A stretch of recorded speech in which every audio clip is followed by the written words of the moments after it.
Некој може да аргументира дека политичкиот маркетинг и политичкиот пиар се неопходни за вие да им ги представите вашите идеи на граѓаните и така да дојдете на власт за да го водите вашиот народ, вашата држава. И тука нема ништо спорно. Но што кога ќе дојдете на власт, а политичкиот маркетинг и политичкиот пиар продолжуваат. Денеска, едни од неугледните универзитети, неугледните истражувачки центри се бават со политичкиот пиар и политичкиот маркетинг и како тој влијае на демократските процеси. Предвидувањата и анализите не се сјајни и не одат во корис на демократијата. Стравовите се дека политичкиот маркетинг кога сте на власт може да влијае не да креирате граѓани кои ќе партиципираат, кои ќе учествуваат заедно со вас во политичките процеси, туку послушници, следбеници. И она не страшното, култ кон лидерот. Затоа ова издание на Проверено е посветено на политичката култура. А токму политичката култура и промената на истата е она што новата администрација водена од СДСМ им го вети на граѓаните. Еве ги накусо содржините кои следат во ова издание на Проверено. 10 години Груевски обстојуваше на власт благодарение на медиумите, со бизнис делки со газдите и платена пропаганда преку владини реклами. Ова зло повеќе никогаш да не се повтори, беа зборовите кои ги користеше Заев за владењето на Груевски. Новата влада ги секна парите за медиумите, но дали нешто се смени? Не правиме кампањи, не правиме реклами, не користиме пропаганда, немаме... Дискутабилно е.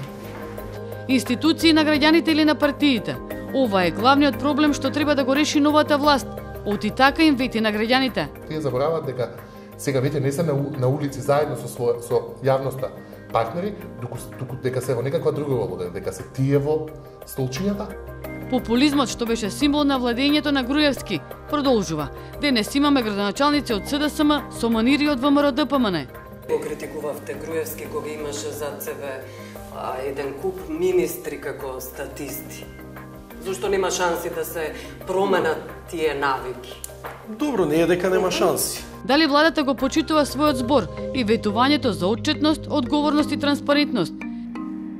Рефлекторите се примамливи и секој ги сака своите 5 минути под рефлекторите. Уште ако имате власт и ако имате моќ, тогаш нема да имате само 5, ќе имате многу повеќе ако живеете во држава како Македонија, која нема некоја традиција на слобода на говор и на слобода на медиуми која е за пофалба, тогаш вашите 100.000 минути или милиони минути под рефлекторите, верувајте, може да бидат загарантирани.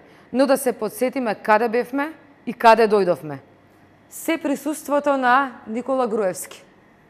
Една декада корумпирани медиуми, корумпирани новинари, спрега помеѓу бизнисот и власта, а бизнисот беше тој кој ги имаше и се уште ги има медиумите.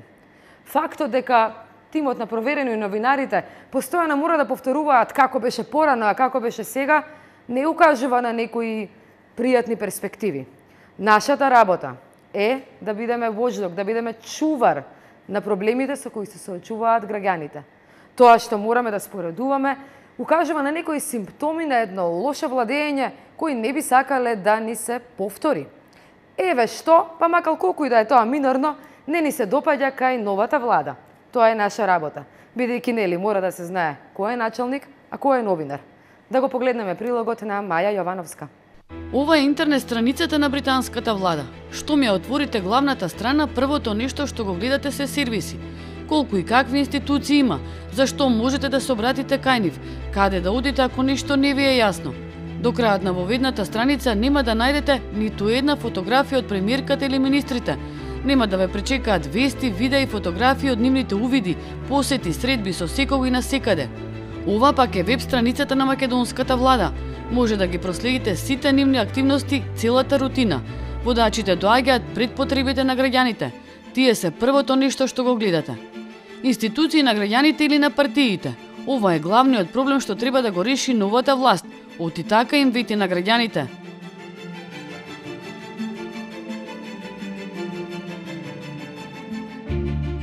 се зголемуваат проектите за земјоделците. Најави денеска председателот на ВМРО ДПМН Никола Груевски за време на посетата на сточарска фарма во селото Нова Брезница. Земјоделците ќе имаат поголем принос кој ќе им носи двојно поголема заработка, подобар квалитет на млекото или месото и поголема конкурентност на европскиот пазар. Новите типови, за кои што државата ќе дава 80% поддршка, ќе може за 12 до 14 месеци да стигнат до 500 кг. Вака изгледаа медиумите во времето на Груевски. Долги 10 години тој обстојуваше на власт благодарение на нив, со платена пропаганда преку тендери за дел од собствениците, но и преку владините реклами. Секоја година само во телевизиите од државниот буџет се вливаа 5 милиони евра. Најголем дел од колачот делеа Сител, Канал 5 и Алфа. Се изродија републики, курири со мистериозни собственици од Белизе и земји од даночните раеви, кои го глорифицираа Груевски, ги жигосуваа сите неистомисленици, а истовремено низ нив минуваа милиони евра сомнителни пари. Во моментот, став на СДСМ и мој личен став е дека поголем политички непријател за нас како опозиција се медиумите како што се Сител, Канал 5, Алфа телевизија, Дневник и Македонската радиотелевизија. Вие не сте наши политички непријатели. Вие сте медиуми кои што меѓу другото се финансирате и дел од пари на граѓаните. Првото нешто на владата на Заев беше да ги секне парите од државниот буџет во медиумите, за така да покаже дека тие нема да ги корумпираат. Едно од првите интервјуа што Заев го даде кога веќе стана прашање на часови дека тој ќе формира влада беше за телевизијата Канал 5. И тоа истовремено кога беше објавено дека Канал 5 поставува нова главна уредничка Маја Домјановска. Интервјуто пак беше со истата финост, покорност и љубезност која Дамјановска му ја покажа на Груевски една недела предходно, како и стотици пати во изминатите години. Како е да се биде Никола Груевски, особено во последниве 3 месеци? Па и јас и сите граѓани живееме во историско време.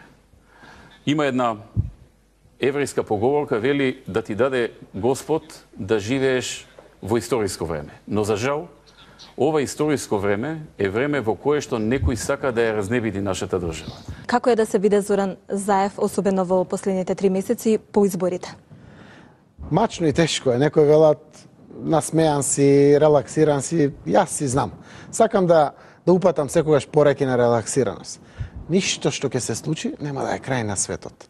По само неколку месеци сопругот на Дамјановска стана дел од одборот на директори во државната лотарија на предлог на владата. Многу поранешни крвни непријатели на Заев како телевизијата Сител, Канал 5 и други сменија брзо страна. Дел од нив го фалат Заев, други се влезени во влијателните кои треба да го советуваат и за името, а трети пак и во извршната власт. Особено силни реакции во новинарската фела предизвика изборот на Сонја Крамарска во кабинетот на министерката за одбрана Радмила Шекеринска.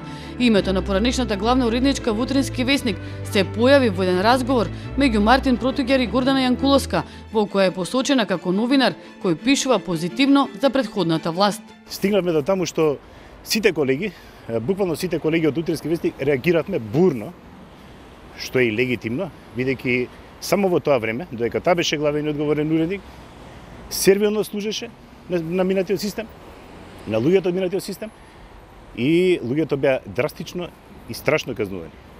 Значи, поја го парично, така имаше и други казни, но да не беше заканато со тужби за мобинг, ја не знам дали уопште планира да сменат.